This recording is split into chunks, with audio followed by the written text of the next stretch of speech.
9,000 buildings were unsafe because of fire safety or some other kind of risk. That was the position from a Freedom of Information request last June.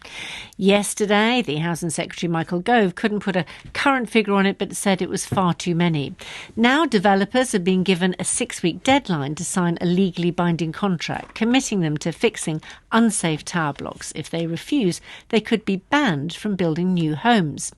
Sophie Bishner is a campaigner for End Our Cladding Scandal, with one of the largest bills in the country for what's called remediation. She bought her flat in Hertfordshire a month before the Grenfell Tower fire.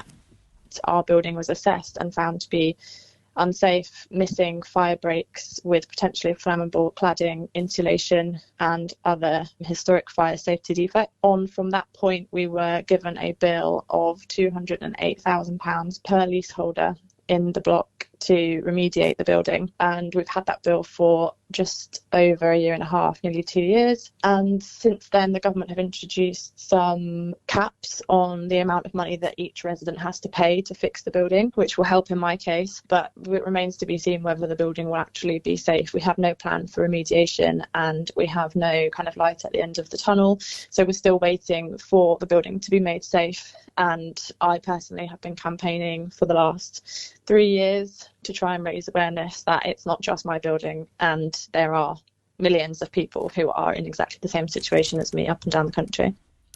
Sophie Bishner. Well, we can hear now from Neil Jefferson, who's Managing Director of the Home Builders Federation. Good morning.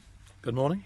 Do you have sympathy with Sophie and all the others like her? She says there are millions worrying not just about the money, but the fact that they're living in buildings which are unsafe.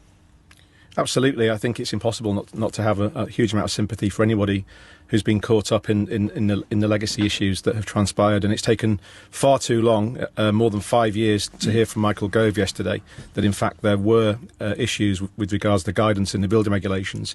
But from our point of view, speaking on behalf of our members at HBF, who build 85% of homes in England and Wales, far fewer in terms of the tall buildings that we're talking about today. But we've said collectively, consistently, that home builders are committed to playing their part to ensure that leaseholders don't pay for these remediation works that are required. And today's step forward, which is the announcement of the contract, which developers are expected to pay, as you mentioned, is a real milestone for those thousands of leaseholders and people living in homes that will be remediated by the original developers. Those developers have taken on huge liabilities because what the contract says is that they will go back well beyond the statute of liabilities and fix fire-related building safety defects in buildings up to 30 years old. Should it have come to this, though, that the government having to announce these contracts, shouldn't the property developers, people who were responsible for putting up unsafe buildings, been paying out the money, putting those buildings right long before now?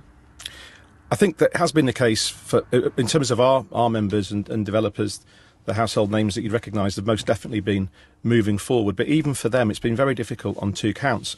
One has been the standards to which these homes should be remediated to, bearing in mind that the original building regulations there's doubt being cast over their relevance and their safety. And in fact, government has had at least 2 goes at introducing new standards to try to improve buildings, which actually set us back because they were too onerous, they were disproportionate, and it caused problems for leaseholders. So standards has been an issue. Finally, we've got there. We now have a specification through a PAS document, which will help assess external walls. The other piece is in terms of the legalities. I mentioned a moment ago that it's taken more than 5 years for a minister to actually say there were issues with the original building regulations. Which is what Michael Gove said yesterday, talked about the guidance being faulty and ambiguous. Do you agree with these new contracts? Do you think they're fair? I think that developers have really taken a step forward in introducing this. I think it was a big step forward by Michael Gove to propose this last year.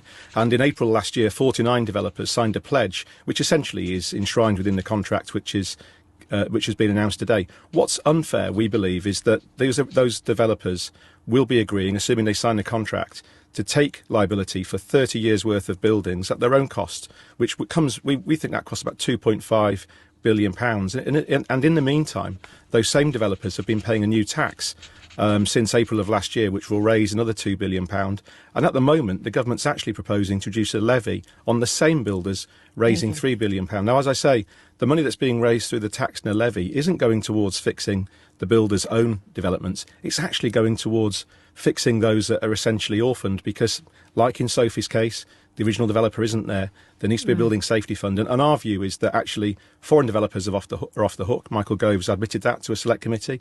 The product manufacturers who, through the Grenfell Tower inquiry, have clearly misbehaved, need to make a financial contribution. Neil Jefferson from the Home Builders Federation, thank you.